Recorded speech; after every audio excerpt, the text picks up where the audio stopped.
All right, everyone, please rise for the pledge, please. Allegiance to the flag of the United States of America and to the republic for which it stands, one nation, under God, indivisible, with liberty and justice for all. Thank you all. Please be seated.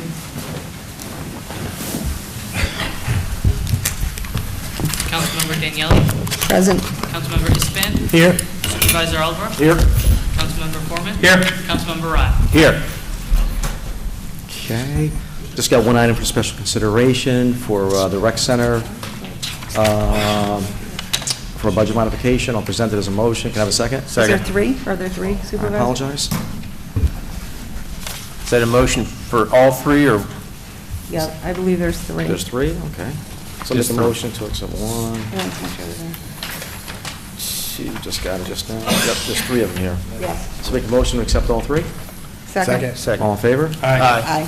Okay, so accept the agenda as amended. Next up is acceptance of minutes, town board regular meeting, November 15th. Presented as a motion, can I have a second? Second. All in favor? Aye. Next up is the public hearing for the proposed local law to amend the town code to enact a tree preservation regulation.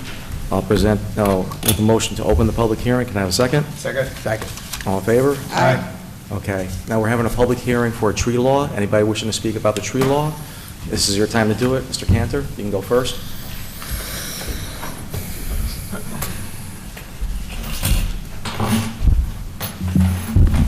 Good evening. Hope you're all doing well tonight.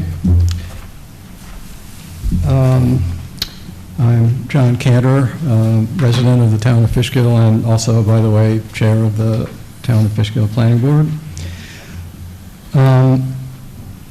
So since the last town board meeting, where I talked a little bit about the tree law, Carmine Estevan, Louise Daniele, Joel Petrus, and I met and agreed on minor corrections and clarifications in the draft tree preservation law and sent the revisions to Town Attorney Gaba.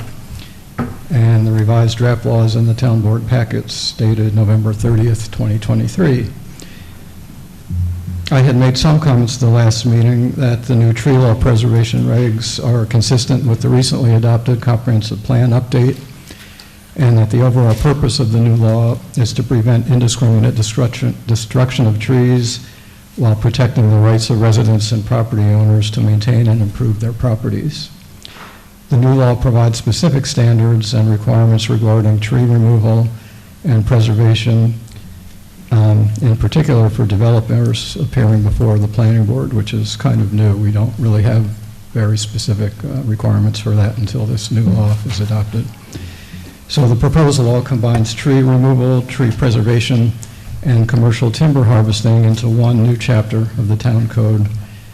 Some of the basic elements include clearing. This is a new clearing and tree removal permit, basically combining tree removal with the existing clearing permit that the building department now administers.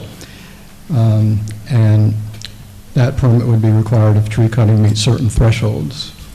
The planning board may require a tree preservation plan under the new law for removal and protection of trees over a certain size, which is 18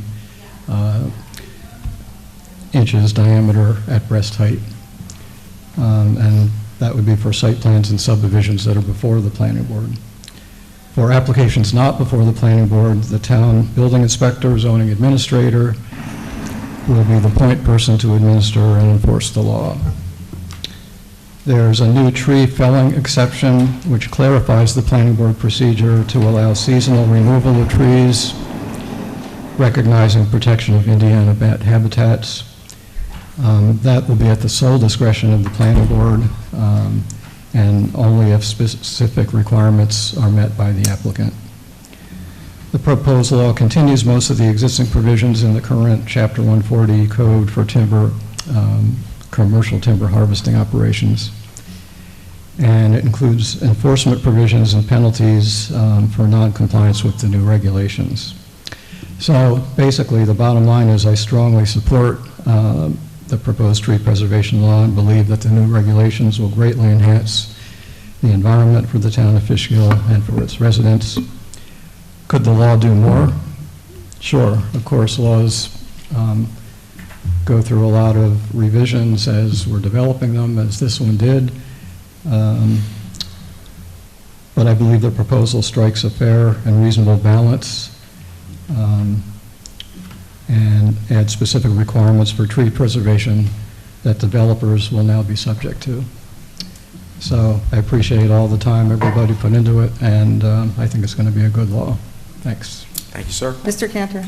Yep. I know I emailed you. We recently just got an email from a citizen regarding questions that he had, so I didn't get a chance to review it completely, but maybe we can set up a time just to go over any concerns that anybody has today. John answered that in an email. It pretty much, it was based on the old revision. We did make some revisions since then that we did with Joel. So, yes, we'll talk about that. Yeah, just to make sure. Okay, good. Thank you. So you Thank guys you. are aware of the email I got today? Yes. This one right here? Yes. Do you want to read it? Are you, Yeah. anybody else have a comment from the audience? Oh, yeah. Russ? Let's do that first, and then I'll read it. Yes, sir. How you doing, Russ? Good evening, Supervisor Albert. Good evening, Town Board members. I know the proposed tree felling law sounds really good, but at this point, it seems that the only consideration for wildlife and the natural world is to uphold the seemingly sympathetic Indiana and bat felling requirements. There are two questions. Are the tree diameters in the correct range, and is the tree felling to be conducted in the proper season? Are presently the only two needed boxes to be checked off? Then, to all those building developers and businesses, it's good to go. Roll in the dozers and rev out them chainsaws. No consideration at all for all the other forms of wildlife, and small and large, that depend on those trees and environments to live, eat, and raise young. Is there no thought at all for the birds and the animals that may have been nesting or sheltering in the winter in all those now uprooted felled trees? To make matters worse, these business developers take down the trees, they either leave them on the ground or totally clear the land, then they leave them untouched for 6 months, 8 months, sometimes years, and in that time, new environments take hold and develop. At first, a new growth wild grass and small plant environment, and in a small time, a scrub and young tree environment. Both become homes for a wide variety of insects, birds, and animals, dependent on and unique to that particular habitat. But here come back those developers, and again they clear that land and decimate the whole new ecosystem and the life in it. All wild bird populations have drastically decreased due to habitat loss. Some songbird populations alone have decreased 30% worldwide. So it's a level of woodland, and whether it be 100 acres or even 1 acre, just to get it out of the way. And then there are sometimes over multiple lost breeding season is lost and sacrilegious. I would like to see a law that only allows tree removal only after the final approvals to everything is given. And that actual development and construction must begin no more than 90 days after the trees are felled and the land cleared, with only one 30-day extension allowed. It's ugly and an ecological sin to leave a property barren while a project is in limbo. Thank you, Russ. Thanks, Fred. Thank you, Ms. Russ. Mann? Maureen?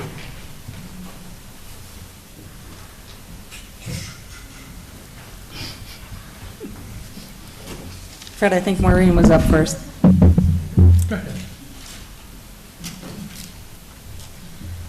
I'm in no rush.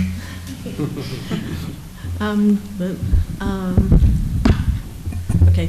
Good evening, members of the board. I have read the proposed local law to amend Chapter 140 of the Town Code to enact tree preservation regulation. I think most, if not all, Fishkill residents are aware of the shocking devastation caused by the benign-sounding tree harvesting or tree cutting for all to see on Route 9. This was done by a developer. Fishkill residents might, however, be surprised that right here in Fishkill, tree harvesting or clear cutting is going on a very large scale, set back and hidden from view on residential property. It's not all just on Route 9, and it's not all just developers. I read the proposed law from the viewpoint of having personally witnessed, where did I go? A Fishkill developer as well as a Fishkill resident do extensive tree cutting. I believe most of this law seems reasonable. I read it about 8 times, and fascinating. And I thought most of it seemed reasonable. But from the viewpoint that I've had of witnessing a major local tree harvesting and one much closer up to myself, from that viewpoint, those viewpoints, I have concerns and a few questions in 4 main areas which I'd like to share with you this evening. And I think I had like a few suggestions to tweak it, so I hope that's okay. So the 4 areas are, that I'd like to speak about are, and some of it's just kind of minutia, and but it can make a big difference in people's lives if they're the ones dealing with this minutia. The 4 areas I'd like to speak about are hours of the day, residential and commercial tree cutting would be allowed. Second, questions related to the enforcement of the code. Third, months of the year cutting is allowed or would be allowed, because I know, okay, when I get to that. And finally, storage of harvested timber, also known as cut down trees. So, to begin then, number 1, the hours of the day tree cutting would be allowed according to this code. Commercially, it says that there would be no cutting between 5 p.m. and 7 a.m. And I just questioned why 7 a.m. when it seems to me typically this kind of big outside kind of building type work, everybody starts at 8. And if you're the person, and there's some people in this room who have major project going on very close to their windows, I'm sure they'd rather have something like this start at 8 a.m. versus 7 a.m. So it's just a little thing, but if it's you, it's a big thing. And also, you know, when they do this tree work, I've been around a fair amount of it, actually. They don't usually use a saw or an axe to cut down the trees anymore. The equipment used to cut down trees tends to have loud, large motors and a lot of these pieces of equipment. Do Fishkill residents really need this loud ruckus at 7 a.m.? So I'm just saying maybe change it to 8 a.m., that between 5 p.m. and 8 a.m. that there's no cutting. And they also said not on any of the major holidays. I'm okay with that. The other part, I couldn't find, and I kept reading it, and so I didn't know if I was missing something that was implied or what. But it didn't seem to, as it did for the commercial tree cutting, it didn't seem to specify allowable tree cutting hours on non-commercial tree cutting projects. So I kind of feel like that should be changed and clearly stated in the code that on non-commercial projects, you know, this is starting time, allowable starting time, and allowable or required ending time. So that's just me. So those are 2 little changes I would like, not earth-shaking. Then second matter is enforcement of these code regulations.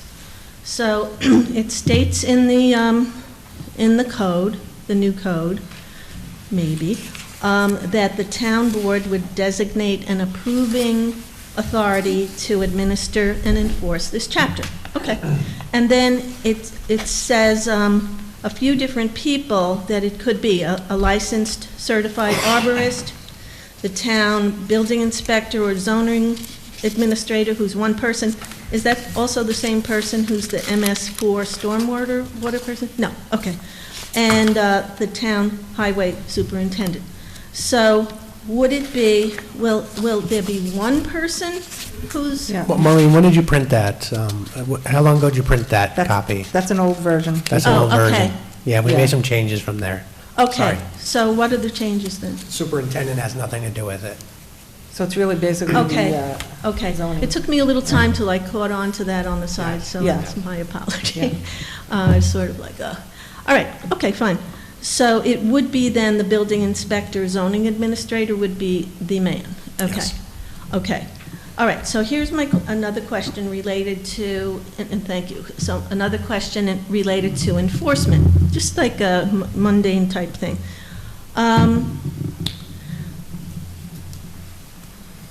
Okay, so that answered my first question.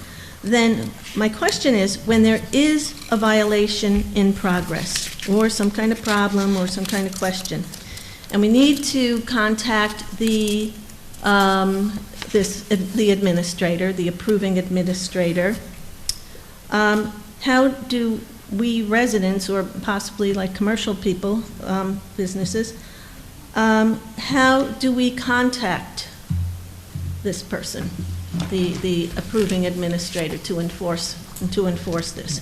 Will their number be posted somewhere? Will it be in the code? Will it be emailed somewhere, or will it be on the town website? What about when the town hall is closed? Because I've seen a lot of this happen off hours. I've seen like 99% of it happen off hours, and I don't think it's unintentional.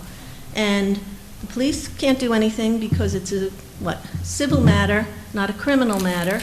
And so how do we reach someone to enforce this law when a violation is in progress and, they're cutting down, by the time like Monday rolls around, it's over? And so can something be put in place for this that makes it easy for whomever needs to reach the enforcer when a violation is in progress? And what about during off hours? So that's, I'm making a suggestion there to, what do you do when there's a problem? Like right now, you're like up a tree. Huh. Well, maybe not.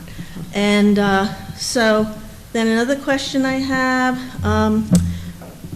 with enforcing this law, because people sometimes don't do everything they're supposed to, will the approving authority regularly visit these sites before and during, monitoring that everything is in compliance?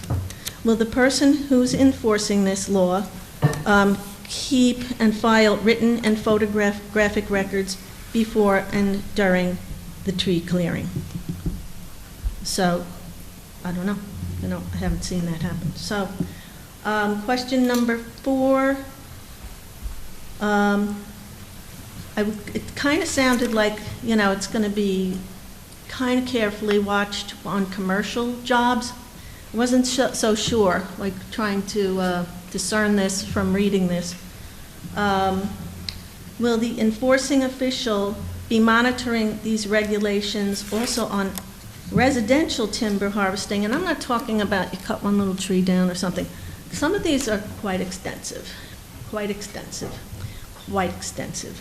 And, they seem to just like get away with it. So I'm just asking that. That's a very big concern of mine. So will the enforcing official be monitoring these regulations on residential timber harvesting? I kind of think you'll be doing it on the commercial, but I don't know so much about the residential, so I'm more than halfway done. Thank you for being so polite. Okay, third, and Mr. Cantor referred to this, and I didn't catch all of it, so I'm sorry, so you probably answered this already. But I didn't see anything about what months or times of the year the tree cutting would be permitted. In the past, I know we've had like so many months blocked off between whatever it is, I can never remember, because of the Indiana bats nesting and all of their stuff. And that seems to be gone. I didn't see anything in it, but maybe I just missed it.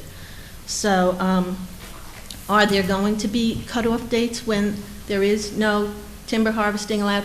I didn't find it, and if you could let me know if it's there. I saw something about protecting, I did see some kind of vague thing, but I didn't see specific dates like there have been in the past. It was like ends March 31st, I think, and started, I can never remember when it started. I didn't see that in there.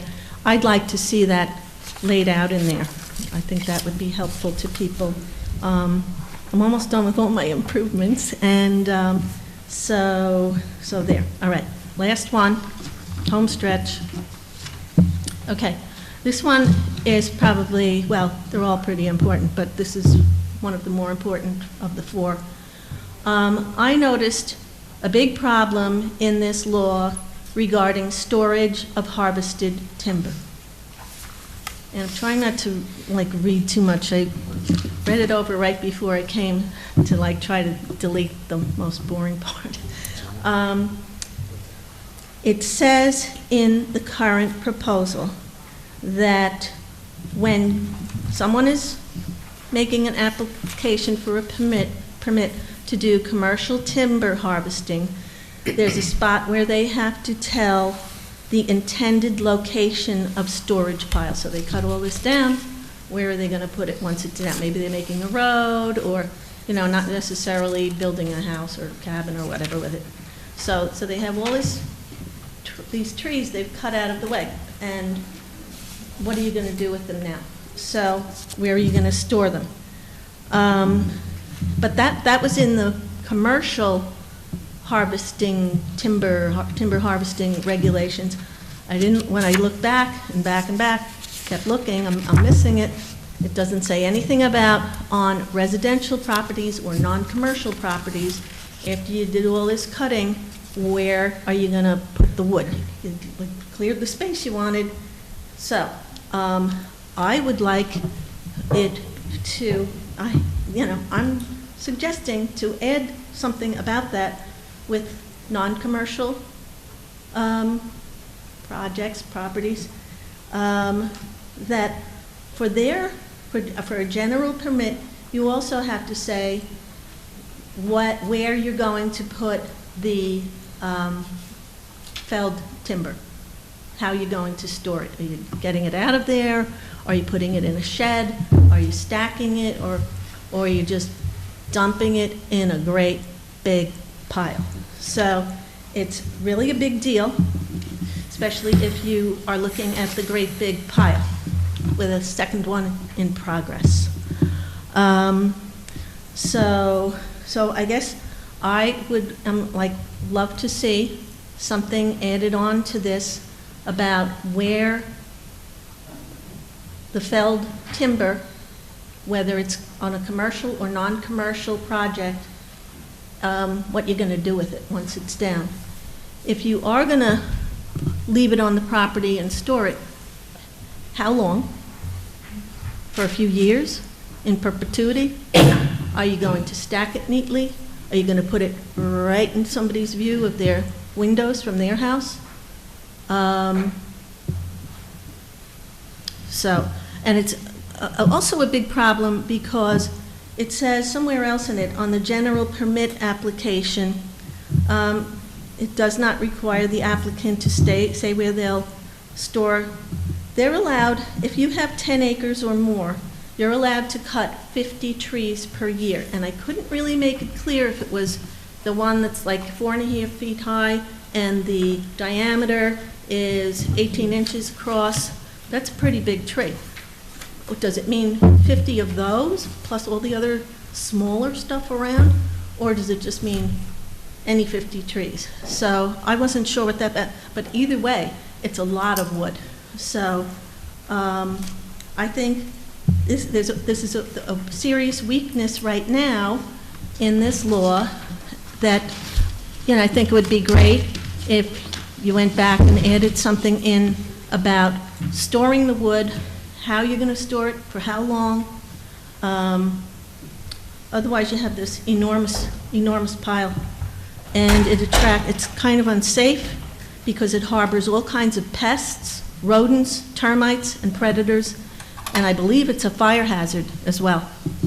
And in closing, I invite all of you to Fishkill Town Board members to, if you would like to see one of these messes, to schedule a site visit to my backyard to see this mess in person, all together or separately, before you vote on this law. The weakness in this law, I believe, seriously needs to be rectified before the law is passed. Please hold off on this vote, even though I mostly thought it was great. You know, I thought it was like sensible and reasonable, made sense. I'm asking that you hold off this vote until you see an example of what one resident, not a big developer, has done to another resident for the past few years when there are no regulations to govern common decency. This law needs to provide protection for residents, not only from developers, but from other residents in some unfortunate cases. We've all seen the recent devastation from the tree harvesting out on Route 9. I'd like the Fishkill Town Board members to see the inconsiderate disaster that shows that residents can need common sense regulations to protect them from other residents and not just other developers. This law needs for, I'm closing, about 20 more words, 100 words. This law needs for residential applicants for tree cutting and clearing permits to state where they'll store the cut trees, how they will store them, and for how long. I'm asking if you would please hold off on this vote and not rush. I know you want to make it the best law possible, and I deeply thank you for your kind listening and the opportunity to offer my input tonight. Thank you very much. Maureen, just so you know, I've been working on this with Carmine, and your situation was one of the reasons that I'm trying to make this a better law. Thank you. So I know your situation, and I hear you now. And it's worse. I don't have a problem going over these four with Carmine. Yeah, I think a lot of them are easy And I can fixes. type this, I Yeah, just put it today. that's okay, we wrote it down. And, Yeah. could this please be entered into the public record? Yes. And what do I do, get this typed and in by a week? By the end of a week, or what's? Do you want to just do it right now? Oh, I think she's like, No, I don't. she wants to redo it. It's stretched out and looks kind of, Yeah, Just bring it to town hall when you're done. yeah. You can submit. Yes, I think, to okay. Cooper. The quicker the better, though. yeah, I'll do it tomorrow. Bring it in. Bring it to the clerk's office and give it to that gentleman right there. Cooper. Sorry? You can Give bring it to Cooper tomorrow, Okay, thank you clerk's very much. office. Okay, thank you all. Thank you, Maureen. Thank you.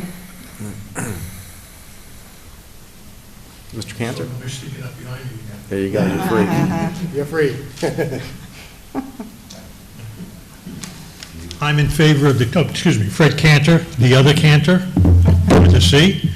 I'm a Fishkill resident. I only have one question. What is the purpose of the environmental board? Is that another board that we have to go form? And can't the planning board take care of the same thing that the environmental board would be doing? It's another option. Yeah, but then you have to form a board. Well, And then you have to get members, and how often are they going to meet? I believe the environmental board exists. It was never dissolved. It's just defunct.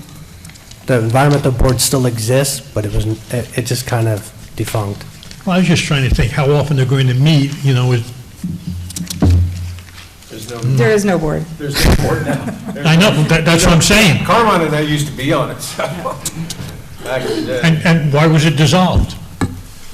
Probably. I think Lack of people just left. Yeah. Yeah, that's what I'm just saying, it just, can't the planning board do the same thing that the environmental board would have done? I think the planning board has enough to do, personally. Well, But there's some of it I that's think if- intertwined in it. I think if Mr. Cantor comes back up, I think he can address a lot of the issues that Maureen mentioned and Fred has mentioned. So maybe after they're done speaking, you can sum everything up. Because a lot of the stuff and concerns are in the chapter in another code that refers to another code. So it's, Mr. Cantor, I think it'd probably be good if you got up here and spoke a little bit. I just Other hate cancer. more boards that just repeat or do the same thing that somebody else could already be doing. But I am in favor of it. Do you want to be the chair of that board? I'm kidding, Fred.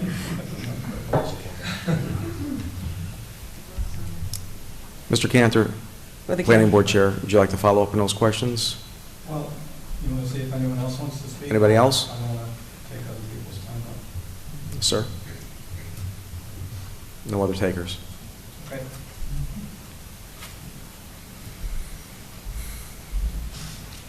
Well, I'll certainly address the environmental board, which doesn't, is not personed, let's say.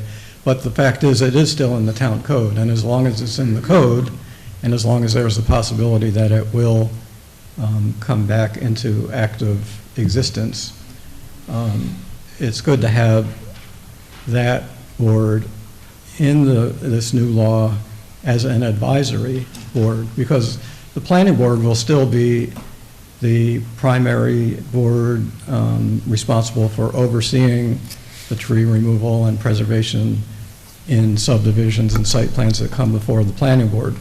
The environmental board is not going to do that job. But the environmental board in the past, and I think since I've been on the planning board, it did exist and was functional for a while, but then it gradually dissipated, let's say. But they had, good advisory comments that the planning board did listen to. That's the purpose of having that board in the law. By the way, I also noticed in the code, there's still a reference to a conservation board, which is a different type of a board, which I'm not sure how long ago it may have existed. I'm not sure it did, but if it did, it hasn't been functional for many, many years. And that's something very specific under state law. So the town board might want to take a look at some of those code provisions that refer to other boards. And if the environmental board is for some reason stricken from the town code, then it probably would also have to be stricken from this law. But anyway, that's for you all to decide. I can't remember all of the other questions that were brought up. I think probably what we would want to do is address those things as once the written statement is submitted and we can go through them.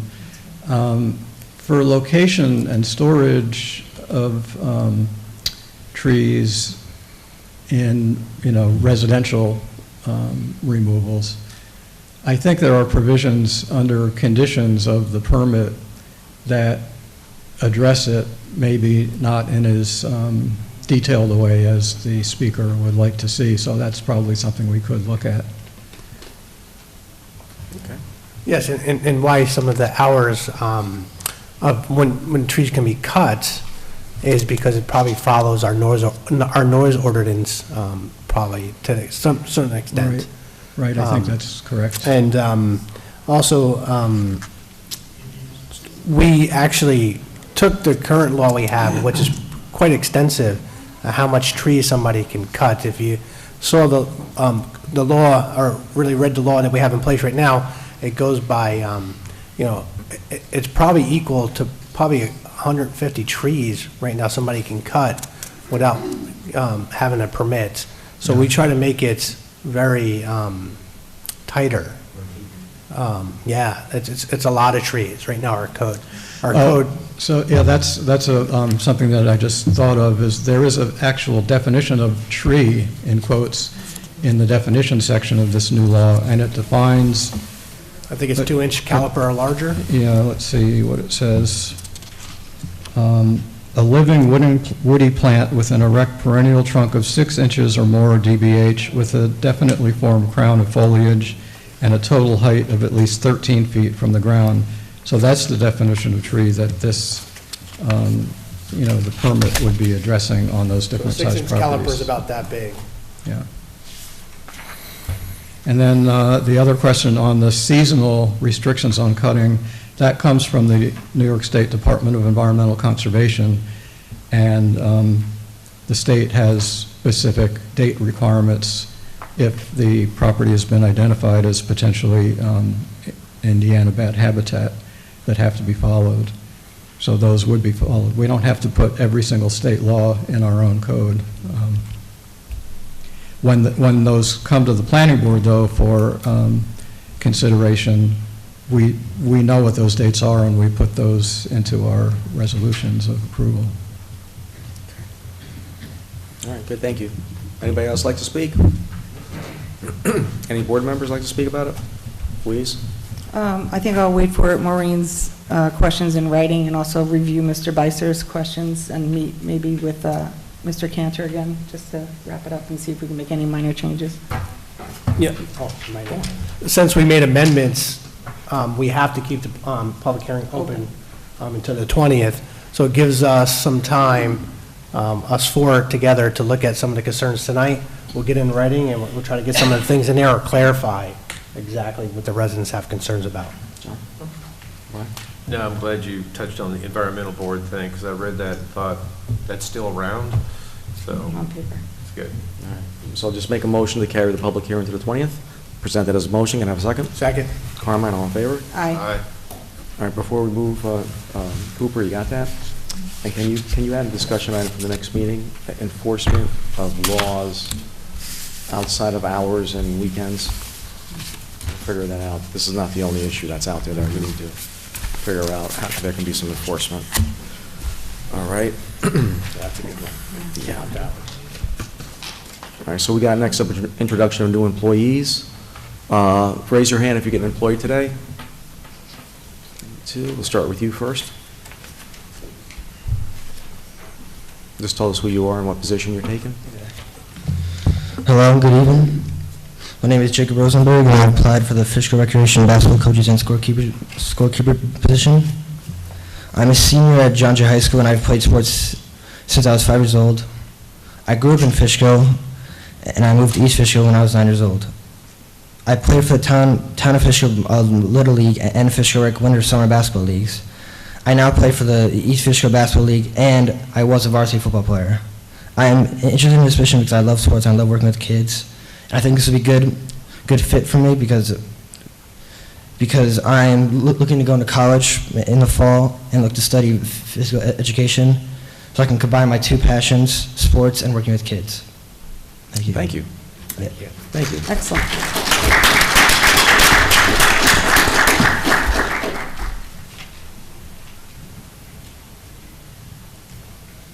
Hello, Good evening, Lieutenant. Mr. Supervisor, town board members. On behalf of the police department and Keith Dorkin, we have two candidates up tonight. The first is Hal DeJarnais. He has approximately 10 years of experience. He's a full-time officer right now in Marlboro, and unfortunately, he's not able to be here tonight as he's working. The second is Dylan Perozek, who's behind me. He's a new academy graduate with less than 1 year, and he'll speak about himself. Good evening. Good evening. So I grew up, my name is Dylan Perozek, I'm 22 years old. I grew up in Stormville. I went to Lord's High School, and then I attended the Ulster County Law Enforcement Training Group, which got me my certification to be a police officer. I've been appointed with the Town of Marlboro Police since April, and I am excited for the opportunity to work in Fishkill. Any Thank you. questions? Hold on a second. Any questions? No, I talked to the chief about you and the other candidate, and I hear good things, so thank you. Thank you, sir. Anybody else? No, I'm good. Good luck. Thank you. Thank you, we appreciate your time. Thank you, LT. All right, next up is employees' privilege of the floor for general town items. If you want to speak about anything related to the town of Fishkill, this is the opportunity.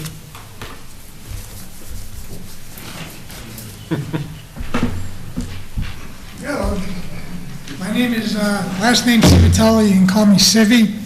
I was just wondering, my wife and I collect donations, donatable goods for... You sent me that email, right? Yes, I sent you the email. Okay, just start again. Okay, last name Civitello. Okay. You can call me Civi. My wife and I collect donatable goods for animal rescues and shelters. And we bring them, we distribute them between 6 different ones right now, between Beacon and Poughkeepsie. And we just collect like new and unopened food for cat, dogs, treats, cat litter. We collect gently used towels, blankets, toys, cleaning supplies, all that good stuff. And I wanted to see if the town could possibly let us maybe put a donation box out by the window, or maybe do a donation drive at the community center. I don't know. I'm just here to see if we got options that you guys could help out. Everything goes to the shelters. We've been doing it for about a year and a half now. We're starting to pick up steam. Right now, we currently have 3 veterinarians collecting donations. I got a whole bunch that have to talk about it, you know, the holidays and stuff. Blodgett Library has a little drop box out front. We pick up there. That's pretty much it. I got business cards, I got the flyer. Got any questions, you got any ideas? I'm here for it. You okay with a box? You okay with a box? Everyone okay with a box? We could probably do eGov and put a box. Yeah, give me the flyer. Sure. And you can put a box in where the vestibule is as you walk in. Okay. And I'll see if I can get this on our town newsletter on Friday. Yes. Yes. Thank you, sir. You got something, let me know. Yes, absolutely. Everybody's got towels. Thanks, sir. They desperately need towels and blankets and stuff like that. We're just trying to help out the shelters, the own animals. This is not for profit, right? No, not for profit at all. Everything I get goes right out. Okay. Thank you, sir. Thank you. Good In job. regard to your box, just provide some information to the supervisor regarding how big it's going to be, how long you want to keep it, and just in writing that this is a not-for-profit activity, and Okay. and then if the board's okay with it, you should be fine. Okay. I mean, I'd be up for having the box there as much. I mean, I live right here in Fishkill. You can give me a call. I'm not gonna let the stuff stack up. When you bring the box in, just go to the clerk's office and give them a letter saying it's not for profit, Okay, and we'll take a look at it. If it's not too big, it's gonna be, I don't think it's gonna be too big. okay. All right, You're not coming in with anything crazy, right? you're absolutely right. You do need to make sure that it's of such size and appearance as Yes. acceptable to the board, and you also need a time limit on it. You can't be this box. When are you is gonna gonna- take it out? When will you take it out? Whatever you guys can do. If we can put it out, put it back, or, Okay. Let's see how it goes. If it's Okay. successful, we'll stagger it maybe once every 6 months or something like That'd be that. great. And maybe Okay. we could do a donation drive every once in a while. We can talk about that. I've seen that around different places, or even maybe at firehouses. I know Newburgh has. You probably should be at the microphone now.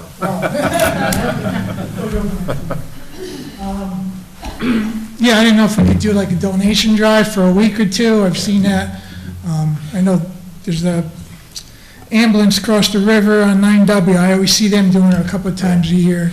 Maybe we should just start with the box for like 2 months. Sure, and- sure, yeah, it's And just- then see how it goes, and then we'll Sure. take it from there. But Yeah, it's just another idea Yeah. that I got. Yeah, very good. Okay, no, I mean, I've got a big box, but Well, you'll see in there's a couple other ones there, Yeah. so just kind of be similar to those sizes. something like that. Okay, Yeah. all right. Thank you. Thanks. Thank you. Thank you for Have a good coming. night. You too, bud. Take care. Anybody else has anything, let us know. Oh, yeah, I'm working. Thank you, have a good night. Take care. All right. Yeah, go on. Unfortunately, we lost our puppy after 15 years of traveling cross-country, and we donated all of our stuff to him, and he got it distributed, and it was very nice. All right, so I do recommend it. However, we're going to get another puppy, so I'm going to have to go out and buy it all again. Did anybody else want to speak? Russ?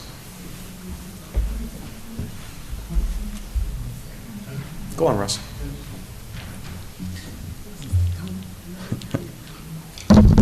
Good evening. Hi, Louise. I've known you for over 8 years, and even before your work here on the town board, you have always been a dedicated representative for the residents in your neighborhood and the entire town of Fishkill. You've always been steadfast in your beliefs, and you've always stayed true to your cause, even when you were threatened with repercussions. I know that you will continue to be a positive presence in our community, and you will fight the good fight for the residents for the town of Fishkill. Thank you so much. Good luck, always. Thank you, Russ. Thank you, Nanette.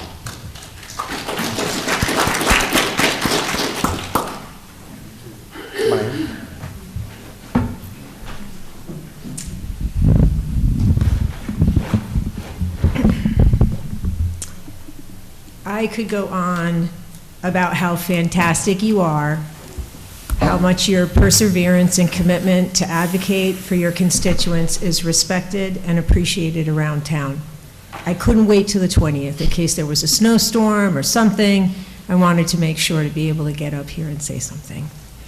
So instead of going on and on, I'm just simply going to list the top 10 reasons why we're going to miss Councilwoman Louise Daniele in no particular order. Number 10, you vote in the interest of historic preservation. Number 9, you are generous with your time the garden club, pancake breakfasts, going on site to various locations of concern, playgrounds, hometown heroes. Number 8, you're willing to learn and you are a stickler for detail. Number 7, you vote in the interest of water protection. Number 6, one of my favorites, is in spite of your allergies to cats, you introduced a resolution that was unanimously voted yes to help residents care for their cats by way of the spay-neuter program. So it can happen, a unanimous vote. You are responsive to, number 5, you are responsive to residents whether they have concerns or complaints, or if they just need to know they are being heard. Number 4, you educate yourself on issues and base decisions on what you've learned. Number 3, you look marvelous in yellow, the unified color of women's empowerment. Number 2, you're an excellent planner and have a particular knack for detail. Your attention to detail makes this list twice. And number 1, the top reason we're going to miss you is popcorn sales are surely going to plummet when you complete your term as councilwoman for the town of Fishkill. I thank you, and many people in Fishkill thank you for being such a great representative. As a token of appreciation, we'd like to present you with this picture of one of your finest moments. Hey, guys.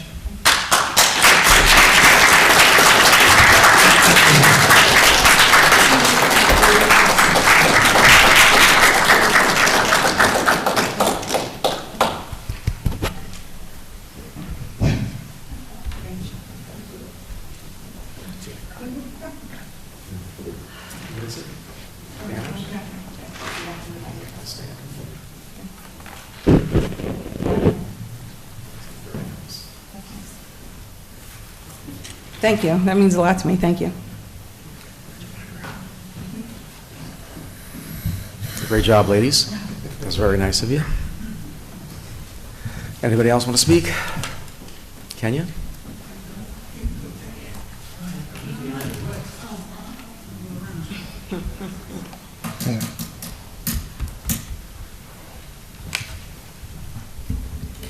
Good evening, Town Board Supervisor and Cooper. So I just wanted to add to the thanks to you, Louise Daniele. When I decided to be appointed to this board, I knew that it came with a lot of responsibility, but it also came with the ability to work with you. Somebody who continues to be committed to the people of Fishkill despite the barriers that you face, the adversity, sometimes the unsaid things that you hear on the microphone because it picks it up. Your dedication to the people here is, I don't even know, it's not even measurable. I'm going to tear up, which is not a good thing, but I know your commitment to the people here, and I know your struggles, and I know the things that are so great about you and what you've done here and what you continue to do. And so all of our conversations always end with, do what you think is right. Say what you feel you have to say to get it off your chest. You said it, you meant it, and move on. And so what I'm gonna miss is the advocacy for the people, the things that people can't reach into these agendas to see and then learn why, or possibly if their rights are going in the wrong direction. I'm going to miss the voice that continues to try to speak, even though sometimes your voice is stepped on. I'm going to miss that person that continues to try to share and educate the community, even though you have people from the audience threatening you in ways that they should not.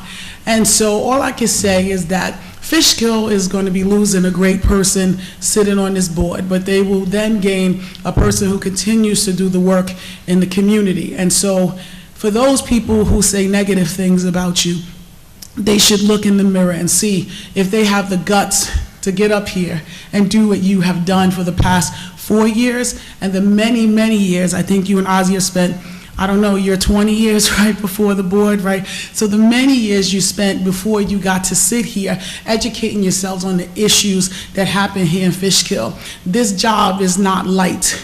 The people's lives are on the line. They're in all of your hands. Those people who, despite your great work, who can't shake your hand and smile and stand and clap for you, feel sad for them. Feel sad for them.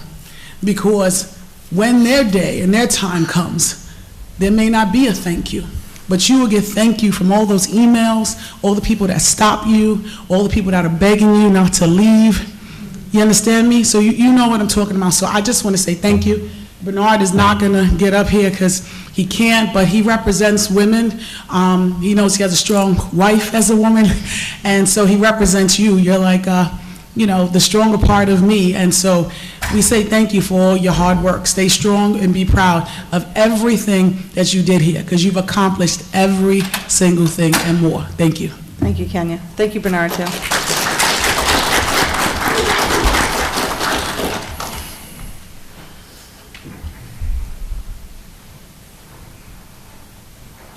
Jan Stark, town resident. This is not a kumbaya moment, I wouldn't expect it from you. Thank you. but I do thank you for your service. Thank you. I And appreciate even it. though there are times that we disagreed vehemently, you stood your ground and you're a person of principle. What I'd like to talk about, though, was something that was talked about at the last board meeting, something that Supervisor Albert brought up about naming, I believe it was the town recreation building after Joan Begonis. Myself and a number of residents would strongly disagree with that taking place. While Joan was dedicated to the town, she put us in severe, very severe financial problems. Built buildings without passing bonds, took from Peter to pay Paul. I think the biggest example of that was what was going on with the water districts. She put us in financial hardship, and it took 8 years of another administration to get us out of that issue, out of that problem, and bring our Moody rating back up to where it needed to be. So to reward her with naming a building after her, I think it does the town and its citizens a great injustice. Thank you. Thank you. Anybody else? All right. Our liaison member reports. Start with Louise. You not ready? No, I just put my You glasses sure? on. I'll start with Brian. No, I'm good, I'm good. On November 17th, I met with Joel, Carmine, John Cantor regarding the upcoming tree law, and we discussed modifications. On November 18th, I handed out 42 turkeys and kits, which consisted of all of the Thanksgiving sides. All of the food was donated by the Salem Tabernacle and the I.M. Beacon. I helped Pamela Gadsden from Ohana distribute everything, and the food went to local families, including those in my own neighborhood, and they all appreciated everything.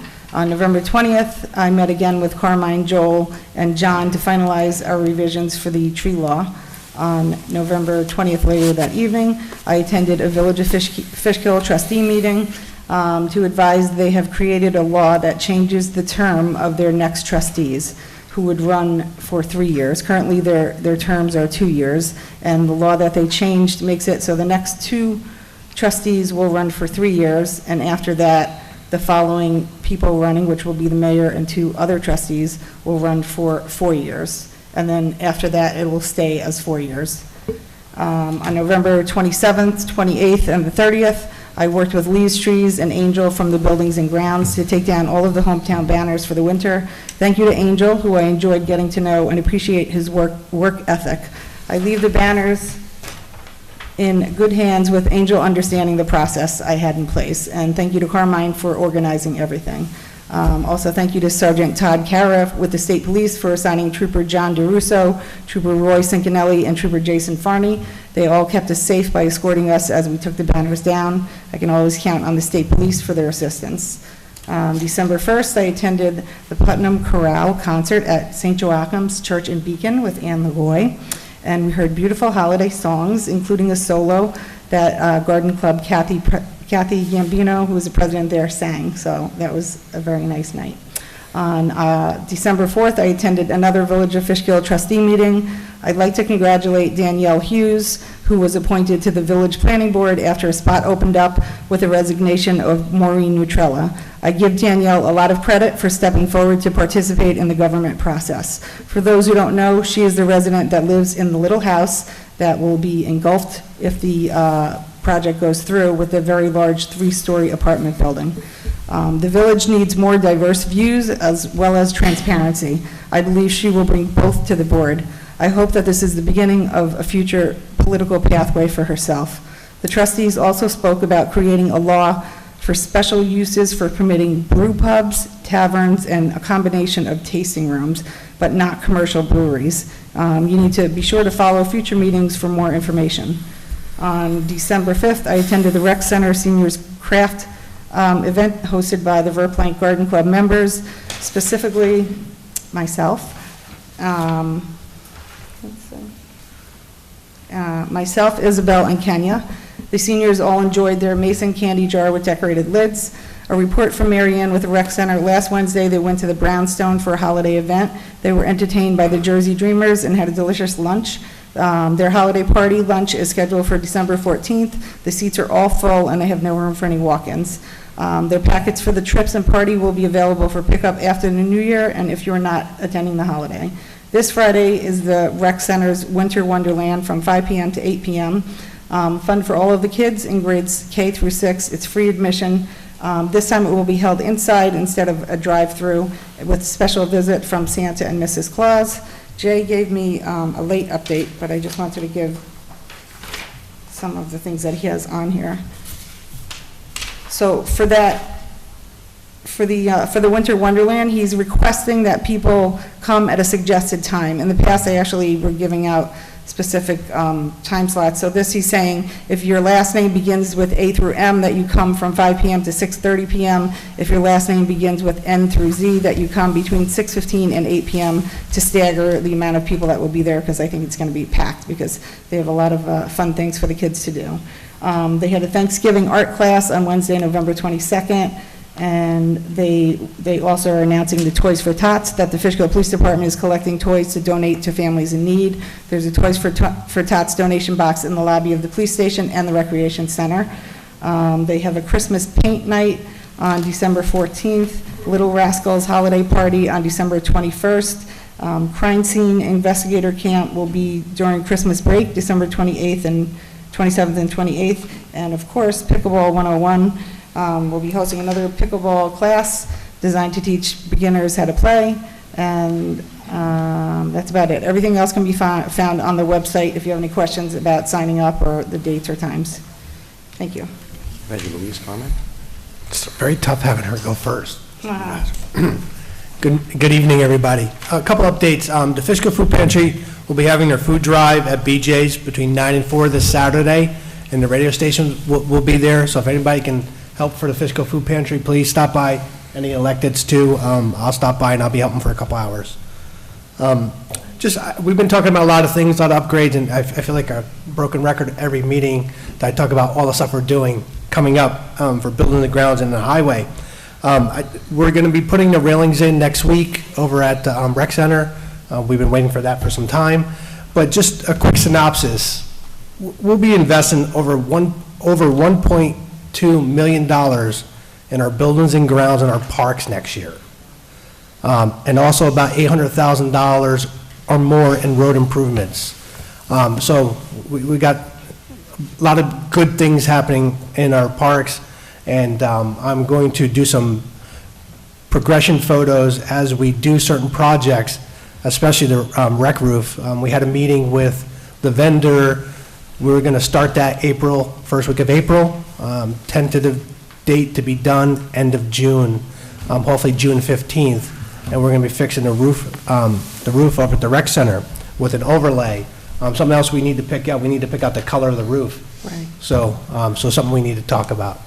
But we have a lot of great projects. pretty excited about it, and if you look at our improvements that we're going to do, I think this is the biggest improvements in our buildings and grounds and our roads forever. Well said, Carmine.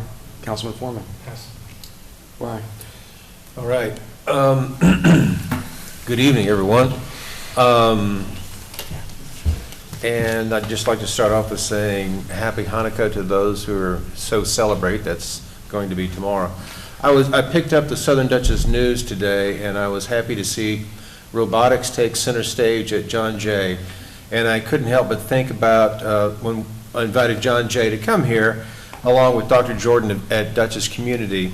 And Dr. Bonk, of course, came, and they did a demonstration out here, their robotics club, and now they've had a state event, statewide event at John Jay on robotics, and it's really growing over there, and I'm just real proud of them. And wanted to highlight that in case anyone has a student like I did who went to John Jay. I attended the Toys for Tots Stuff the Cruiser, and that was with our police department a weekend or two ago. And of course, that was collecting toys for tots, and there's going to be a distribution of toys coming up soon, or is that already happening? I can't remember. If I have the details, it's the 15th and 16th, Friday and Saturday. 15th and 16th, and there's still time for people maybe to participate, and they can call and find out information with the police department. But it was a great event. The chief was there, his wife, Sergeant Jabrowski, our community police officer, Pat Nesbitt, Judge Raish, who just came in and out, was also in attendance, but also a Marine Marine Corps Sergeant Samuel Lewis, who evidently is working a great deal with Toys for Tots across the county, and we certainly thank him for both his service and his being in attendance. But they collected a lot of toys at this event, so it was just really terrific. I did take a tour, finally, of Horizons, and I connected with Ken and looked over all the great work that was done there. And I want to thank Kenya for bringing that to everyone's attention initially. That was very good, very important. And you guys, for your work and your being on it. It was just, obviously, there was a lot of compliments given to you, and I said, well, of course, that's a great team. And I just walked and saw all the great work and accomplishments, and obviously the residents there appreciate it. I met with the highway department before Thanksgiving to wish them a happy Thanksgiving. Now it's going to be Christmas time, but I did do that, so I have to report it.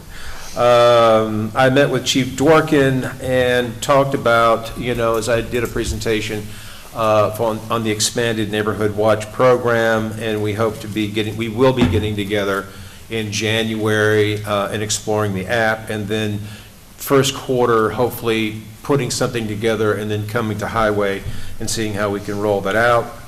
I took it upon myself, Supervisor, to have conversations with Jacob Morrison, Deputy Commissioner, Dutchess County Office of Central and Information Services, and they have done a lot. They redesigned web pages for towns, and I've noticed quite a number of them and how wonderful they look. And I know I brought it up, talking about redoing our web page, which they do, and they can do a presentation, and they can also come up with a proposal of what it would cost, and it could put us in line for potentially taking care of that next year, putting it in the budget. But this is something I'd like to continue working on and getting getting that information. Also, I'd like to be trained on the eGov as well, so I'm talking with them about that. We'll talk more about that. It might be good to have that added knowledge, etc. And that's it. Okay. That's it? All right, we'll move on to, have nothing to say. We'll move on to no presentations. Next up is discussions. Discussion proposed to expand the town of Fishkill Memorial to include additional theaters of conflict. Governor Hochul signed a law that we proposed to Senator Rollison and Assemblyman Beebham to dedicate Route 82 after Corporal Brickhoff was killed in the Korean War, Chief Nimham, Route 52, and Route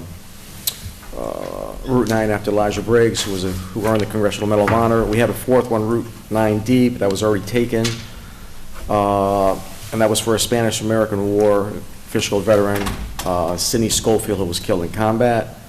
So we talked about this the other day, Ryan. Yes, so we I was did. thinking about maybe the next one that we should do was the Spanish-American War and do something special for Mr. Schofield. I said no relationship to the highway superintendent family. I think that obviously that's a very good idea. And I think what you and I discussed about, because item number 1 and 2 involve our Veterans Committee, and we discussed rolling them in soon on this to also participate and hear from their voices, and have them work closely with us on advising. But I mean, Spanish American certainly is one, and maybe there are other conflicts that might, Desert Storm, I don't know what they might want to discuss and, So and the only propose. things that we haven't recognized is Spanish-American, Desert Storm, and the War on Terror, which just ended. So those are the 3. I'd like to do Mr. Schofield because he was killed in combat. That's the next one, but I defer to the Veterans Committee. Yeah, let's do that. So let's see what they recommend for a plaque to match the other ones out there. Yep. And discuss signage for, I know that's moving on to number 2, but we were discussing Yeah, the go on. signage for the Town War Memorial, and, I'm all about that too. And as we were discussing, because we want to do something of historical significance, which we are working on the Bailey Sword project, and hope to have some updates here in the next month or so. These could be items also that somehow we're linking with that, because we want to do a sort of a rolling number of things that are historical and significant, and so the timing of this could work out well for the 250th. So yeah. Well, we're on we moved to number 2. You have, Mr. Gabb, you see the picture right in front of you on your left hand? Now, somebody told me that we had to get trademark approval from the agencies to use their seals. Is that true? Trademark for a government I don't seal? know, copyright or something, I don't know. We had to get permission to use those logos. These are all, this is the Marine Corps. Yeah, branches of Coast Guard. I do not believe that you do need to. It's not being used for commercial purpose or anything like that. We can look into it further. Could you look into it? Make sure, but I'm. The problem with our certainly war not. memorial, it's in back between the rec building and the police station in the back. So when you drive by it, there's not much to highlight it.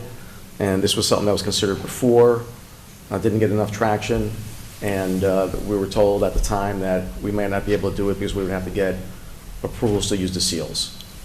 So if we don't need approval and we could just do it, then we can do our own thing and get it done. This will be the great thing about, doing the Bailey Sword. We get that thing taken care of, and we can, the concept right now is landscape redesign of that whole area so it's more appealing and more visible. So it needs to have attention drawn to it, and it is hidden now. So I look forward to all these improvements. So when do you want to table this, Brian? Can we speak about it? Oh, I Just- apologize. yeah. Louise? For myself, we've been talking about this since I came on the board, and I've spoken to people who work at the rec center and citizens, and although that looks very nice on the rec center sign, it is the rec center sign. And I think if you put things like that on the rec center sign, it appears to be that that is the memorial. So for myself and others, I don't think that that's the right sign for us. And in the past, I know the supervisor and I have disagreed, but I think what we need is a simple sign that says War Memorial and an arrow pointing to it. Because before I came on this board, I had no idea where that was at all. So I don't need like big, beautiful visuals. I think the memorial itself is beautiful. So we just need direction to tell you to go in the back to get to it. At one point, I think Tommy Mama was suggesting possibly getting us like a small cannon, because, like artillery, some kind of thing like that. Yeah. So like they have in the village of Fishkill. I thought something like, we did discuss this in the past. So for myself, in the future, whatever your decisions are, my thoughts are something simple to show where it is, and maybe the cannon's kind of cool. So, that's it. I agree. You like this or no? No, I kind of agree with Louise saying you should have it on a symbol, own entrance. I know the redesign is going to bring a lot, landscape is going to bring a lot of focus because you're going to be able to see it. So, I'm into Need that. something. Because you ride by it 1,000 times, you don't know what's back there. We need a sign. We definitely need a standalone, individually dedicated sign discussing the memorial back there. I'm open to this, but I understand, so let's just table it until into February. Let's see what we can get, some traction and some discussion from the Veterans Committee on these other two items, and just keep the conversation going. Can you table these two to the first March meeting, Cooper? Just for, if you can consider the cost of that, because I know when we first started looking at it, those are beautiful plaques that would go on there, which cost a lot of money. So I don't know if they're budgeted or not, or to be considered if that's where you're going, but my sign probably only costs about $100. No, that'd be important. All right, so we'll table that to the first meeting in March? Thank you, Cooper. The discussion of Little League lights, we voted that in. I just want to know what park you guys want to put them in. What park? Gearing or Shepherd's? It's going. I think we should ask them. Was there a discussion? I believe the whole time it was at Shepherd's. Where they Yeah, had so the Little League. it's going to Shepherd's. Going to Shepherd's? And it's Probably going, executive decision? yeah, it's Okay. going to Shepherd. That's where the games are played, and we put a new field in, a new fence for Drainage. that reason.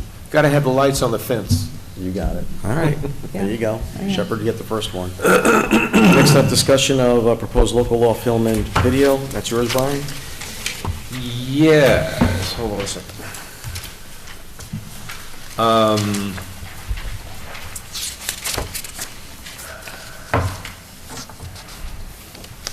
So, as far as the local law itself, I know on page 75, do you have that in front of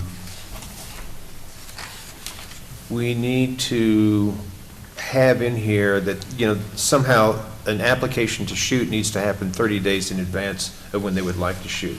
Because there could be a number of things, and I didn't see that in here, so it could be a number of things that the board needs to respond to, et cetera, or different departments if they need to use police, and they need to give pricing on different items such as that. I think that that's an important addition. Application for film video production permits might just continue that in that section right there. I'll leave that to you, Mr. Gavin. What do you think? Well, because I've read that number of... Of course, the board can have it however the board wants to have it, as far as the time frame goes, and I understand it's commercial video productions. What I think you're going to find is that a lot of times people come up and they want to shoot a commercial and they want to do it on Thursday. And there's not going to be a board meeting between now and Thursday, and certainly it isn't going to be 30 days in advance. If you don't mind turning those people down, that's fine, but you should take into consideration if you're going to put in a 30-day time period for applications, that you're going to be shutting out a lot of video productions in the town of Fishkill. Well, some video productions in the town of Fishkill. Well, that's a very good point. That's a good discussion point. I mean, I've read through all of the different applications that different towns have, and there's a lot of 30 days out there, apply 30 days in advance. So that's why I'm putting it out there, but you bring a good balanced counter. But here, within this, we're talking about, well, the board may need to approve something, right? And et cetera, or the board may not approve something, and then they can also appeal whatever depending upon the type of shoot and who knows what else.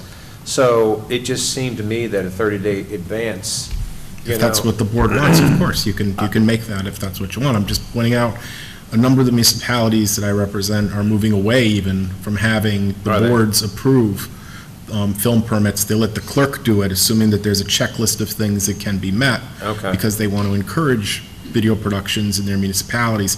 Some municipalities have bad experiences with irresponsible production companies coming in and, upsetting residents and leaving a mess, but most, at least in my experience, find that the people come in, assuming that they have insurance and everything, they post it, they shoot their film, and they leave.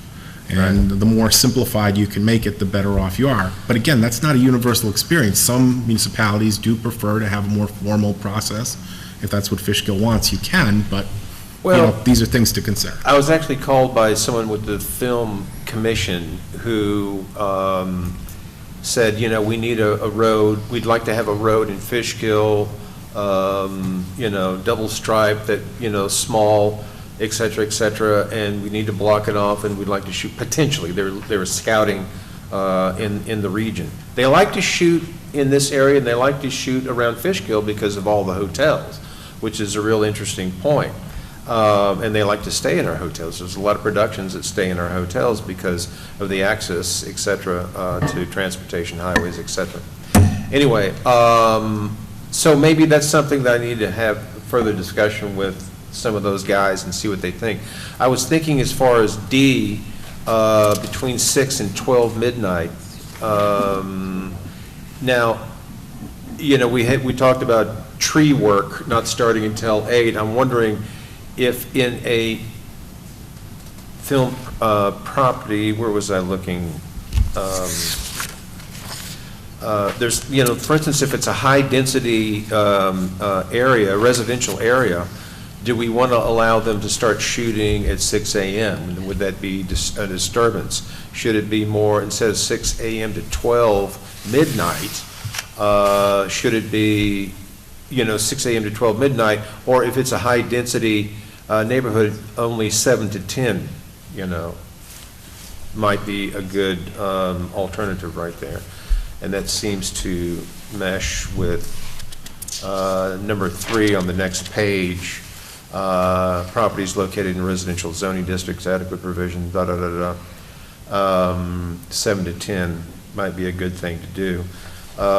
So I guess we need to do some more tweaking, but also there's a whole, a lot of towns have their own permitting process, and a lot of them have their fees already established. I think that for myself, and I'll email this to everybody, City of Newburgh seems to have a good general one to base our permitting process on, and I'll send that to everyone to take a look at. But I don't think we're in a major rush. We can tweak this more and get it done, but I think that, the strike is over, and there are a lot of productions coming into the area, and if we can do this in the next, couple of meetings, that'll be good to get it done, so. Mr. Gabbard, can you split something, like if it's a one-day commercial, they can do that application, like you said, their clerk's office and get it done, and if it's anything over 2 or 3 days, they have to get a little more formal process? Absolutely. Well, that's in here. That is? That type of thing is in Well, here. this is just for commercial productions, but even for commercial productions. Well, right. It's for commercial film and video production, which take a total of 5 days or less. The application permit will be the town clerk. For film and video production, which will take more than 5 days in total, application for permit shall be submitted and issued to the town board. So this is the complexity that's in this thing, and maybe that's just a little too much, for someone to. Well, why don't we sit down and talk it over? Yeah. And talk with the other people, and we'll circle back to the board with, a more focused view of exactly how you want to tweak it. Yeah, I think the simpler the better, but certainly we want to get a handle on this, there's no doubt about it. Got a comment, Louise? Well, I think the timing, 6 o'clock is ridiculous. So I would say 7, maybe even 8 to 9 p.m., because our citizens come first, so depending on where this actually is going to be shot, I would say 8 if it's in more of a residential place, maybe 7 if it's on the road and nobody's around it. Right. I agree with what the supervisor just said. If it's something quick, we could have a simple process. If not, then a more formal one like we do with the food trucks, that they have to show us all the proof and everything. I think they should pay fees. The movie industry makes a lot of money. So if it's a commercial one, we should make them pay some good money. And also, the police have to be involved in it if there's road blockages or anything like that, and they have to pay them as well, so. Well, exactly. Yeah. They've got to pay for that. Right. Yeah. Absolutely. So you figure, Brian, first meeting in February? Yeah, let's try to shoot for that. Cool.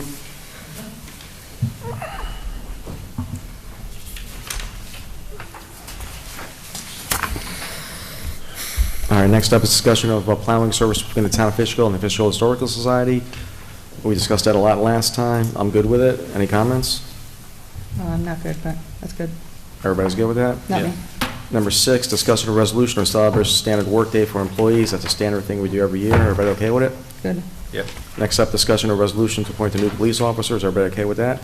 Yes. Yes. Next up is discussion of abandoned utility poles. Now, this came up, I know you guys watched the local media and stuff like that, but that senator across the river talking about the utility poles, but a week before that, I got a lady complain about Central Hudson putting a second pole on her property, and I've been working to get that thing down. So I'd like to consider a utility pole law similar to what's going on, I believe, in the town of Walkville. So I have no idea what you're talking about the other side. So is it, who owns the pole? Is it on private property? Is it on public property? Yeah, so What rights do we actually this have to resident do that? right across the street here, not too far from here, Central Hudson put a new pole, they moved their wires, but the wires for the 2 other utilities were still on the pole. Then you go looking into finding all this stuff up. The other utilities are supposed to move to the new pole, and the last utility that moves their last wire is supposed to remove the pole. But that doesn't happen unless you make a complaint. I made a complaint, we got 1 set of wires gone, we just got another set, and then the last person cuts the pole, gets rid of it. So if we have a local law to make it a little more streamlined, a little faster to get this stuff done. And I think it was Town of Walkville has a nice law. A lot of municipalities do, they're called zombie poles. Zombie poles, and what yes. you do And I is you make a- and I had this complaint a week before it was on local media, so just, and I don't know why I'm talking about, yes, I don't know why I'm talking about poles, but let's do a local pole law. Sure. Everybody okay with that? Sure.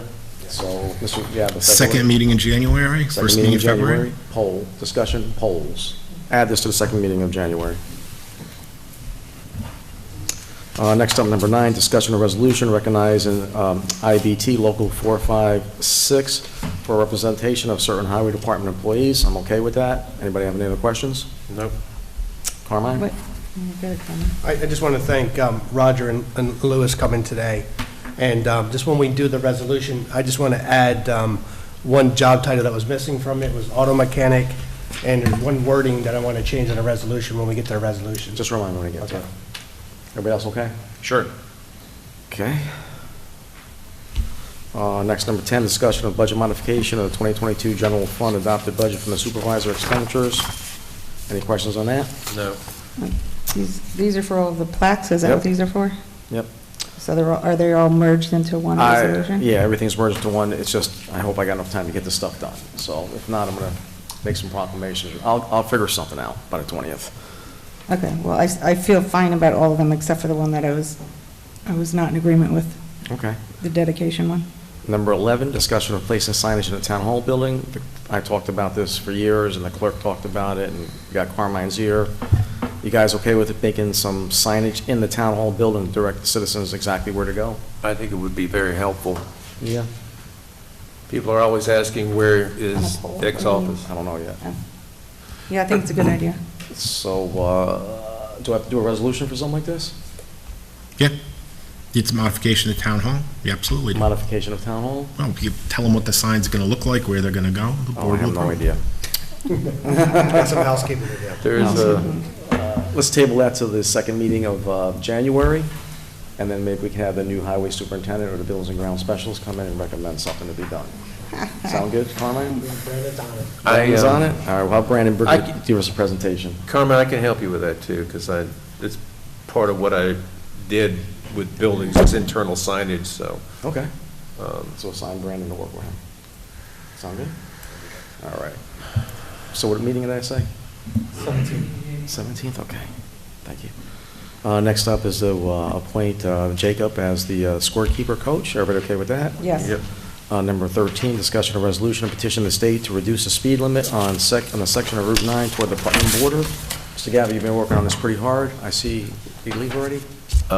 Yeah, Mr. Preschek, we're talking about your law there, your resolution. Wake up. I have some thoughts on that, Yeah? but I'll wait.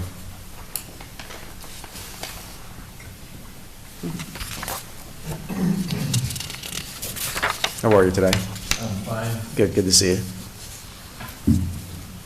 You want me to speak on that? Yeah, we wanted, you came in with a concern and the town board is listening to you. So there's been a lot of accidents along Route 9, especially at the, near the Thale Mine.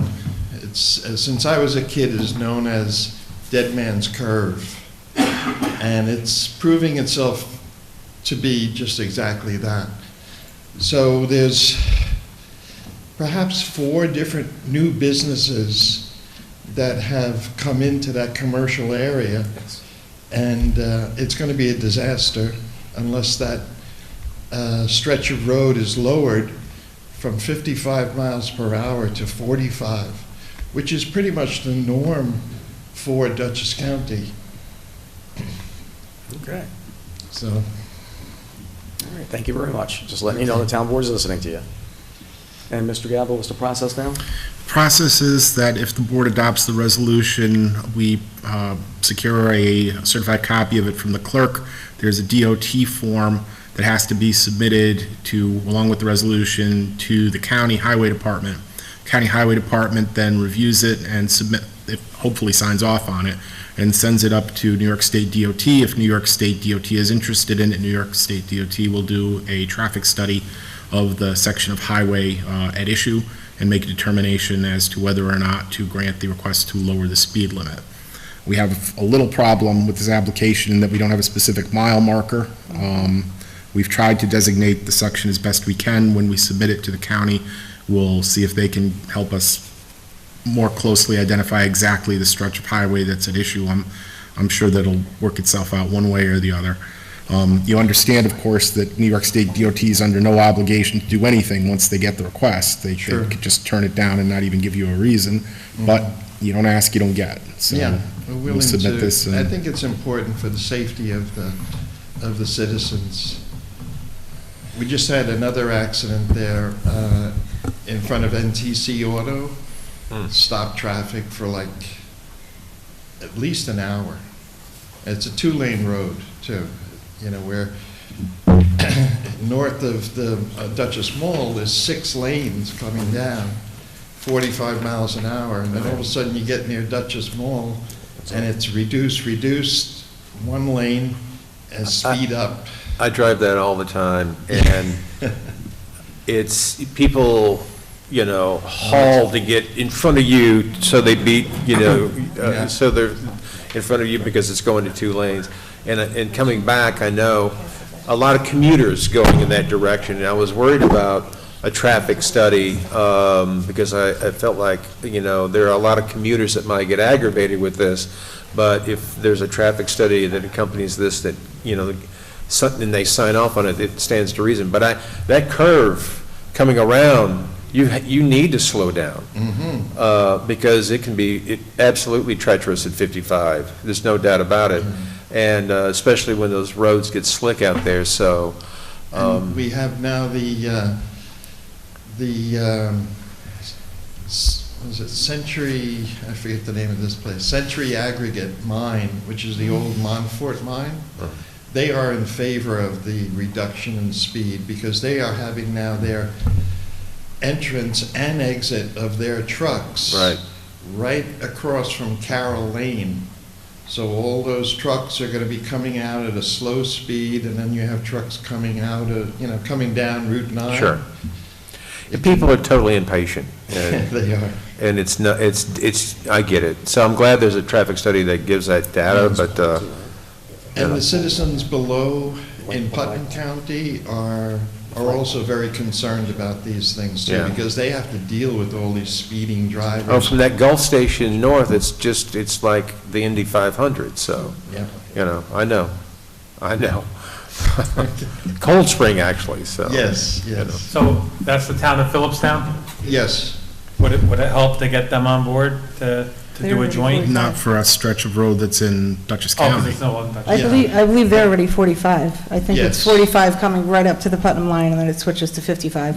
So right at Carroll Lane, there's a sign that says 55 miles per hour starting now. Right you there. know, it's like rev your engines. You know. Yeah. So.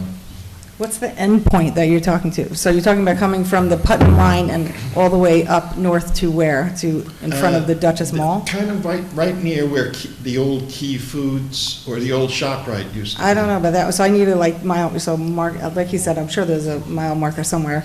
So if you're going south, you're passing the McDonald's and then the road merges. Are you talking past right that? around that spot Right around is there? where there's right now a 55 mile per hour.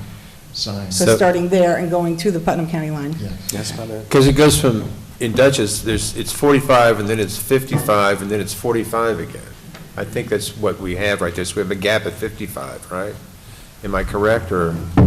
Tell me that again? 55 miles an hour is like this hole in the middle of two 45-mile-an-hour stretches. Yes, right, yeah. So it's just make it standard. Standard Yeah. all the way through. Yeah. Yeah. Because it is a treacherous stretch. I mean, the first part of it is fairly straight, but I think it's, the southern part of Dutchess Mall is where to start it from. Yeah. Because then, you get down there and then you're starting in front of Thale Mine and you're going around those curves. Yeah. And it'll also be better for the residents in the area with the sound of the brakes, the air brakes from the big trucks as they slow down. And screeching tires and. Yeah. Okay. Thank you. Thank you very much. Thank you for coming. Our state representative. Yeah, right. Get on them, get on AJ and, all right, next up is privilege of the floor, I'm sorry. Next up is privilege of the floor for agenda items. Anything that was discussed tonight you can talk about? Okay. Next up are resolutions. The first one will be a resolution to establish a standard workday for employees, procedural every year. Now therefore it be resolved, the town board of the town of Fishkill hereby establishes a standard workday for the town employees as 8 hours and will report days worked to the New York State and local retirement system based on the time of record-keeping system. Presented as a motion. Can I have a second? Second. John, all in favor? Aye. Number 2, resolution to appoint Dylan Priozek as a part-time police officer. Now therefore it be resolved, the town board of the town of Fishkill hereby appoints Dylan to the position of part-time police officer, subject to the satisfactory completion of background check and approved by Dutchess County Department of Human Resources, and be it further resolved, the town supervisor and/or his designee being hereby authorized to direct and take all necessary and convenient to give full effect to this resolution, and be it further resolved, this resolution shall take effect immediately. I present that as a motion. Can I have a second? Second. Brian, all in favor? Aye. Aye. Next up is resolution to appoint Hal Desjarnes as part-time police officer. Now therefore it be resolved, the town board of the town of Fishkill hereby is appoint Hal to the position of part-time police officer, subject to the satisfactory completion of the background check and approval of Dutchess County Department of Human Resources, and be it further resolved that the town supervisor and/or his designee are hereby authorized, directed to take all necessary and convenience to give full effect to this resolution. Be it further resolved, this resolution shall take effect immediately. I present it as a motion. Can I have a second? Second. Brian, all in favor? Aye. Aye. Next one is resolution to enter an agreement with the Fishkill Historical Society. Now therefore be resolved, the town board of the town of Fishkill does hereby authorize the town supervisor to execute an agreement with the town of Fishkill Historical Society, Van Wyck Homestead Museum, prepared by the town attorney as attached, and be it further resolved, the town supervisor and his authorized designee, he and hereby authorized take any actions necessary and convenient to give full effect to this resolution, and be it further resolved, this resolution shall take effect immediately. Presented as a motion. Can I have a second? Second. Brian, all in favor? Aye. Abstain. Nay. Okay, so it's 3 yes, yes, yes, 1 abstention and 1 nay. Next up is the resolution of agreement with Mount Julian. Now therefore be resolved, the town board of the town of Fishkill does hereby authorize town supervisor to execute an agreement with Mount Julian to prepare by the town attorneys attached, and be it further resolved, the town supervisor and his authorized designee are hereby authorized to take any necessary and convenient to give full effect to this resolution. Be it further resolved, this resolution shall take effect immediately. I present this as a motion. Can I have a second? Second. Brian, all in favor? Aye. Aye. Nay. 4-1. Next up is resolution to authorize modification of 2023 adopted budget. Now therefore be resolved, the town board of the town of Fishkill hereby amends the 2023 General A Fund adopted budget as stated herein. It's presented as a motion. Can I have a second? Second. John, all in favor? Aye. Aye. I abstain. 4 yeses, 1 abstention.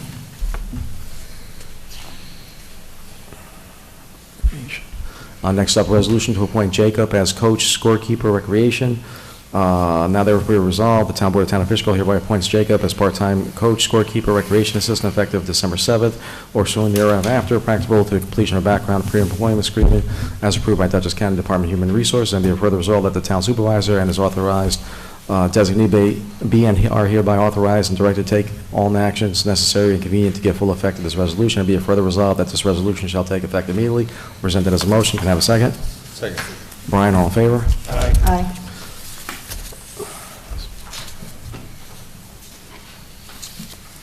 Next up is the speed limit one. Now therefore, resolution requesting a reduction of speed limit on New York State Route 9 in the town of Fishkill from basically the Dutchess Mall to the Putnam line.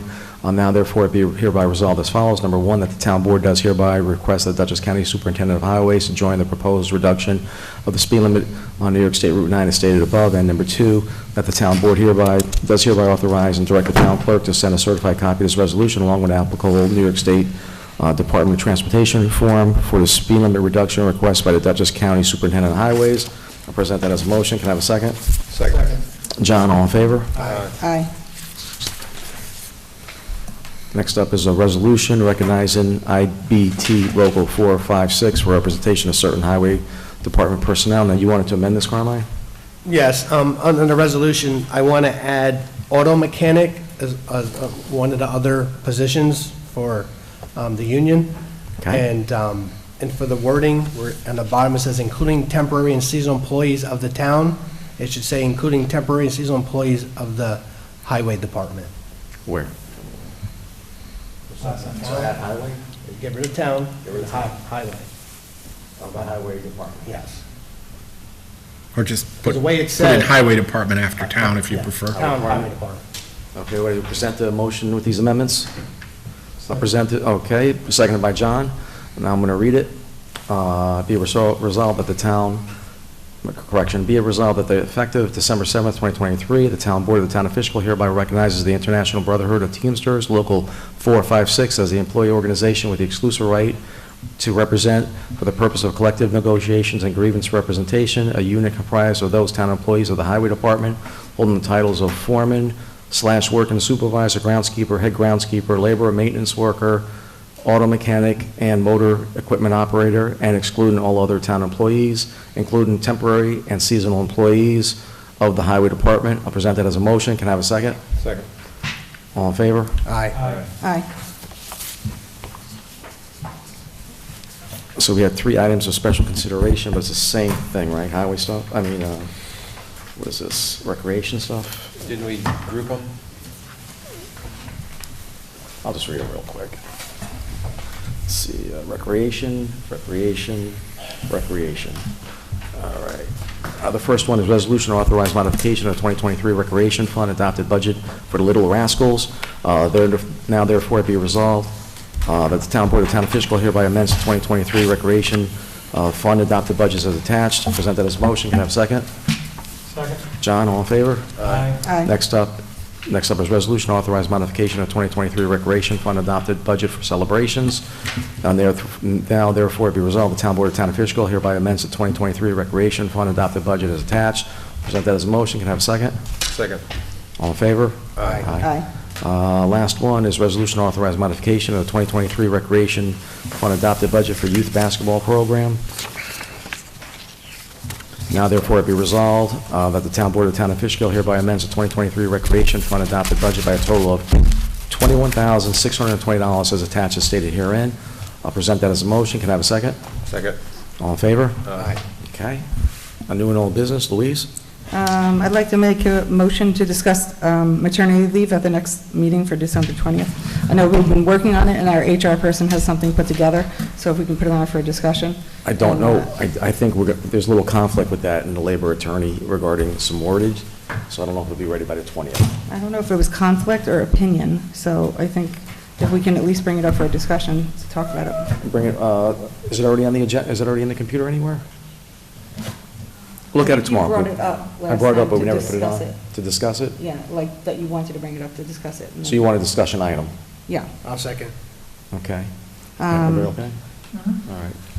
I mean, So,10discussion item, what do we call it again? Maternity leave, Maternity leave. paternity leave, maternity. For the 20th? Yeah. I don't know if we're going to have anything ready, Louise, by then. Well, if we can, it would be nice, so I discussion don't. and potential resolution if possible, if not, a discussion at least to start it. You got a discussion at least. Next, I'd like to make, under new business, I'd like to make a motion to add the reappointments of 2 alternate zoning board members, Ann and John, as well as a reappointment for a full term for Isabel.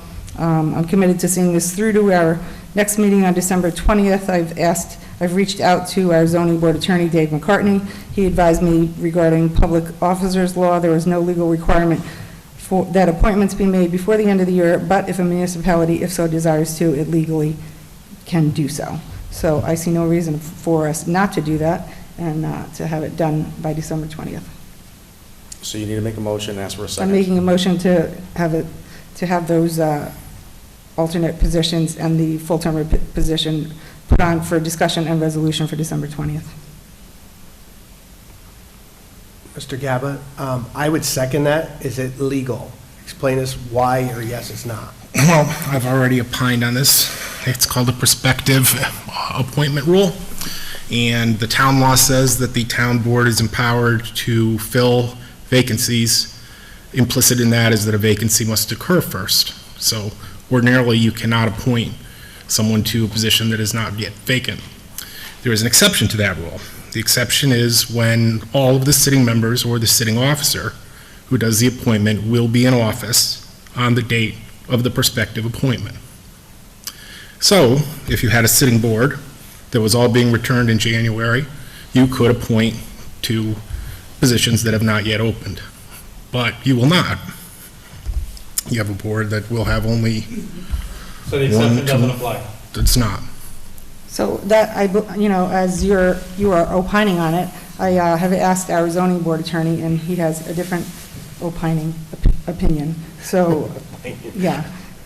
I think it can be done. Whether you don't think it can be done, I guess it's up to the board to decide who they'd like to move forward with. But I'm concerned that it's being delayed for a particular reason, which it should not be. So I think it should be done on December 20th. So I'd make that motion again, to add it to the December 20th meeting. And now you got to ask for a second. I'd ask for a second for that. I would give her a second. I will give her a second if you can we, see, I'm not about breaking the law. It's not breaking the law. Can you confer with the attorney zoning? No, I'll be happy to. I've already conferred with the Association of Towns. They agree with me. Well, I mean. So you went to Association of Towns? Yeah. And what they say? They said that the prospective officer rule applies in these circumstances. Okay, and I went to our zoning board attorney that we hired, who actually is in charge of our zoning board. So take your pick. I'll be happy to talk with the zoning board attorney. I mean, we'll see what he has to say. Okay, thank you. So if he, between now and then, if he decides that it's okay, I'd ask the board if you could accept Carmine's second for that. Is that fair enough? We can do it later. Yeah, to edit. Let's see. Is that okay, Supervisor? I don't understand what you just said. I don't understand what you're asking either.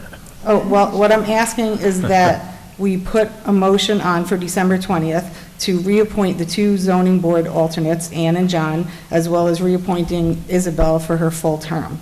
That's what I'm asking that we do for December 20th. Can I just say something?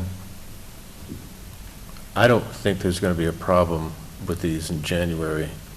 I think if we just let it at that, we'll be fine. So for myself, there was a problem with it, and that's why I'm speaking about it. I don't know. Where did you get that from, Let me though? just finish, please. So originally, two people were put on the agenda for December 20th, and then those two people were taken off. And then I asked why 3 people were not on the original agenda, and the supervisor added all 3 for December 20th, and I believe it was you that asked him to remove it from the agenda, and you didn't want any problem or anything at the end of the last meeting. Yeah. So there is no problem. If you're saying you're going to do it, and we have people that are going to do it, you'd have to get the opinion of the zoning board attorney versus the town board attorney. I don't see what the reason is. So if we're going to vote and you have a majority of the board to do it, why wouldn't we do it? It appears that there's some conflict on a particular person that I don't want to bring up, because it shouldn't be about her. It should be about reappointing people who are diverse and follow all the rules and should be back on that board. So if you know, it looks like those appointments will be made in January, we also don't have to worry about going through these hoops now. I mean, in making all this angst happen, we can wait. Yeah. We can wait, so we don't Okay. have to worry about conflicts of legality. I just don't want, why should we worry about some sort of Okay, legal so let me just opinion finish. when we can just do it in January? Well, the angst, I think, would just be that you don't want to hear me talk. So, you know, That has nothing to do with it. Don't put words in my mouth. I'm just offering a solution. all right, then the solution would be, I'll again make the motion for the 20th. So, I'm going to stick with going in January. so, Mr. Gaba, if you can talk to the zoning board attorney, I asked the board. It's not going to work like that, because Why can't he talk- you still need a vote to put it on the agenda. Yeah, so Well, I just we want still to have put it a on the couple agenda. weeks. We still got another week or so to put it on the agenda. Okay. Can you please talk to him and see what his opinion is and why he thinks this can be done? Of course. Please. A phone call, take a couple seconds. And if you guys both agree that it can't be on the agenda, there's no second. It's going to happen in January anyway, so I don't get it.